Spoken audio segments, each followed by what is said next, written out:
Oh, he's going up into the window as the exec comes through. Kayak already dropped, and here's Alfia's opportunity. He's being spotted, still manages to find one. He's pulling them back into this. Opening pick for RRQ, but an immediate response from Fnatic puts them into a 4v2 post plan. Yeah, this is going to be tough to break back in. That double entry's huge, but Alfia still on the wall, has been caught out. Chronicle in a fairly open position, but will just opt to fall back. Could get them back through. Chronicle's just got his flashback online. There's the shot from Jemkin though. Crashies, who is desperately low, is down. And it's the two players in Boathouse who have to pull this off. Chronicle with a pistol in hand. It might not be the classic, his signature weapon. Obviously they beat every single champs. It was back against 100 Thieves. Other than that, this team is usually undefeated in the early stages. They're not actually within the site trying to use the smoke to cross over, but it's something that Fnatic are well aware of. And while blink and you miss it, Chronicle already up to his third kill of the round, just 3 away from finding his ultimate already. Here. Jemkin Crash is about to run out, but just at the last second he's able to catch that kill. Boaster not being able to spot the player further, but there will be an immediate retrieval. Wonderful usage of the salvos though. That would be the pick-off of Kayak for the second time this round. His KD taking a beating. And so are Fnatic in the early stages. They need a response, and well, Jemkin's operator has just been a game changer. From an almost clean round for Fnatic, it's looking like we might get one in response. Early TP just to try and clear out Switch, the run in. Kayak's already gone down. Smoke going to be thrown back out to try and delay them that a little bit further, but it feels like now Fnatic are a little bit more committed. Boaster has made that move eventually, but is the only one out. They're still just trying to get through this choke point. Stuck by Munya Smoke. That surprise factor is gone. Alpha, though, still manages to land a shot. They know where Chronicle is. That was the problem. It's down to the low HP player. He's healed himself slightly. He'll survive a shot, but not to the head. Cushy puts him in the ground, and RRQ convert 3 to 4 now. He's going to have a swarm of locusts descending upon him, but his weapon is back up. The flash catches, but Cushy, good for 1, good for 2! Against all odds on the backside. He was caught by the Steel Garden. But he's the one drawing blood till Chronicle again delivers a double. Chronicle has been impressive. Jemkin rifle retrieved. Crashies has that Hunter's Fury, but using it might be difficult. Nice shock dart, but even still a couple. Looked like they could have gone the other way, but Chronicle still stands tall. And eventually that fight is going to be forced out. Crashies, but it's more importantly Alfia with the spike. He's got 2! Alpha walls up, pops the res, uses it as a bait for another, but X-Pharaoh delivers. And a 2 versus 2 spawns from this with the ult from Boaster. The spike will be reclaimed, but look at Munyet. Clearly aware of the potential paranoia to re-swing, but he's not won the fight. And now X-Pharaoh left on just 20 HP. This will be a tough one to win, but it will come down to the timing. If he can find a gap, find some space, maybe there's an opportunity down to just 10. Facing, but he has managed it with barely any HP left. That is absurd. Be as good on the entry as he was on the defense, because it is much, much harder. Oh, Fnatic! They're giving them a taste of their own medicine! Already being tripped, and that's going to buy that additional little bit of extra time, but they are swarming in. A lot of pressure put onto Chronicle! Was that a triple wallbang? Did he just collapse 2 of them with 1, or was that the second shot? Because it looked like it could have been all of them. It looked like it was 1 bullet, 3 kills. He's trying to go around the world. It seems like Kayak, he is baiting. What a wonderful teammate that this guy is. In fact, they're all trying to give the opportunity for this man to get the ace, and he will get it. Chronicle, the first ace for Fnatic in the tournament. Already put through on A, alarm bells ringing. Fnatic know the hit's coming in with that paranoia having landed. Kayak doesn't find much. A quieter performance continues. We look for another hero on this site. Alfia grabs some info, but swings into heavy traffic. Boaster isolated. They'll be taken down after 1. Be blinded up. It's going down below. Oh, it's going up top. Okay, they're clearing it. Now looking to fight together with the reveal. They've seen one, they've seen the other, but X-Pharaoh lands the shot. And it's all onto Crashies. The drop down should be deadly. A double swing, but X-Pharaoh gets ahead of the play. Crashies running out of time, but he'll catch Munyet as the spike ticks away. Fnatic, it's close, but I think they've got it. 2 players around this position. Steel Garden thrown in to try and remove that weaponry, but Jemkin may be already doing enough. 30 seconds left on the clock, and 30 seconds. oh, there's nobody here anymore, at least with the weaponry. And this hold into mid, it could be a problem. That's a spike down. Mid. They need to run back into the hands of Chronicle. He's waiting, but he can't quite win the fight. Jemkin once again with another massive round individually.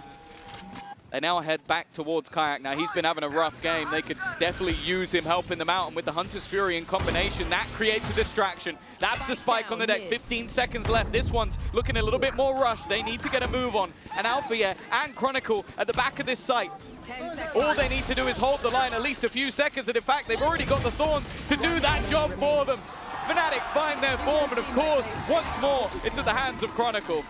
This is a player we expect to have large amounts of impact. Speaking of another, though, that's a nice shot from Althea. It removes that lurking player of Xfero. Maybe gives them a little bit of extra space. The problem, though, is Crashy's already gone down in response, and the salvo will deny any aggression. This is now winnable for the defensive side, and RRQ need to tighten up the ship. They also need a pick, and that's what Jemkin gives them. Cushy following up as well. Now a 2v2, but the res will be used. Fnatic not looking to let this round slip just yet. And I love the Thorns to the back, but they don't get activated, and Cushy continues to deliver on the backside. Boaster landing one, leaves Cushy alone, but it's a 1v1, and with Boaster so desperately low, and the clock draining, it's Cushy to find all 5. RRQ just 1 behind. Okay, Crush. Is this something that's checked? It is, and while Jemkin has been winning that fight time and time again, his sight hold, though, has been devastating. Yeah, Chronicle has been the difference maker. Crashies has been pretty reliable. The utilities keeping them out of Boathouse for now. But the push comes to a slow for RRQ. The spike retrieved. They haven't set their sights on it just yet. The run through the smoke successful for Xfero. With Chronicle already gone, Boaster and Alpha have a difficult decision. Going for this. And, oh, well, it's no longer a decision. No debate. Jemkin's down, and it's Xfero and Munyet against Boaster and Alpha. Maybe expectations that there'll be somebody within this smoke already. Althea not really willing to risk it, but eventually jumps through, but doesn't realize maybe there's somebody on the other side. They will now, and even gonna trade it out. The TP used as bait. Munyet to try and keep them in the map, and he cannot do it. Althea standing once again. A 3rd kill in the round, and well, eventually Fnatic, they got the job done. It's a nail-biter of a map, but Fnatic take it 13-10. Revenge denied for RRQ. But up next, the shakeup in the map pool with Abyss and Corrode. It's all to play for after the break. Straight down through mid.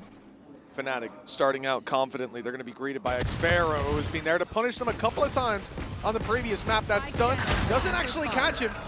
It's Jemkin to find a pick, but it's traded back by 2 and slowed down in the re-aggression through mid. RRQ, by the time they get through that choke, get up. Oh, the timing. Onto the stairs. I thought Fnatic would be safely out of there, but yeah, Kayak has been caught back to a 3v3. She's just holding the angle, but doesn't manage to land. And to try and have their sweaty little lineups. There's a paranoia just to kind of keep Jemkin safe in the corner. It does mean they know he's there. Crashy's able to clear already. Potential, but it's just going to be the firefights for Crazy Guy, but it's worked out. One found already within the smoke is Chronicle. He's trying to continue from before, and immediately it's going to land himself another shot. It's whether or not he has enough time. He does not. Way to find themselves back into the round, but it's this late wraparound from Munyet that could cause them problems. The fight on the site actually going the way of Fnatic and an old school cam and the spike is going to be a nasty surprise. It means once again they haven't been able to get on it. Have they heard Munyet? No, they haven't. But he's going to be caught. A last-second check from Chronicle gets the job done. Well, it has been running low every single time. Munyet faking out the idea, and well, Cushy's just swung into them. He knew where they were. That's messy though. Both of them have somehow managed to find 3. This round was looking done, but it's left all on to Munyet. He's been revealed. They know where he is, but he wants to take that fight, and he will not win it.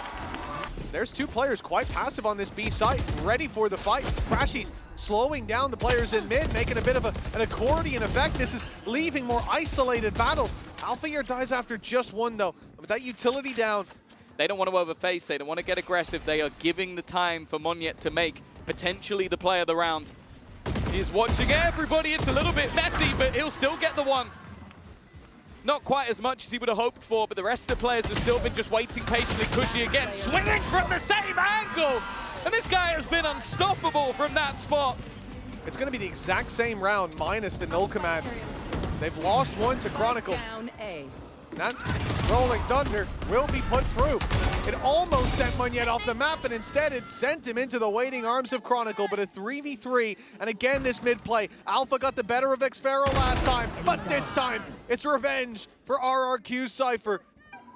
He's now started to claim some control. Perfect positioning, but it's a little bit labored. It's given an opportunity. Crazy Guy's been able to get out of the grab well. Because of that, he gets that early fight. And Boaster's been wrapping around the backline, going all the way around the map to try and get him from behind. He does have Xfero definitely still waiting. And actually, he's in the perfect position. Now they try and split back through. They'll be able to deal with him. And in fact, Boaster's caught a couple. One of the remaining players incredibly low, but they need to get this plant in. And Boaster holding the line. He's found himself 3 already, but he's the last healthy player. Alpha down to 25. That's Sheriff. A 6-chambered up against him, and it's Boaster to deliver his 4th of the round. A big play from the IGL. We just highlighted him, and for good reason. They want to stay a little bit aggressive, keep some control. Oh, nice but the Kama spotted them. They know exactly where to fight. RRQ have all the info. They're putting the pieces together, and it's Fnatic coming crumbling down. That late cam from Xfero has given them a chance, but he can't convert.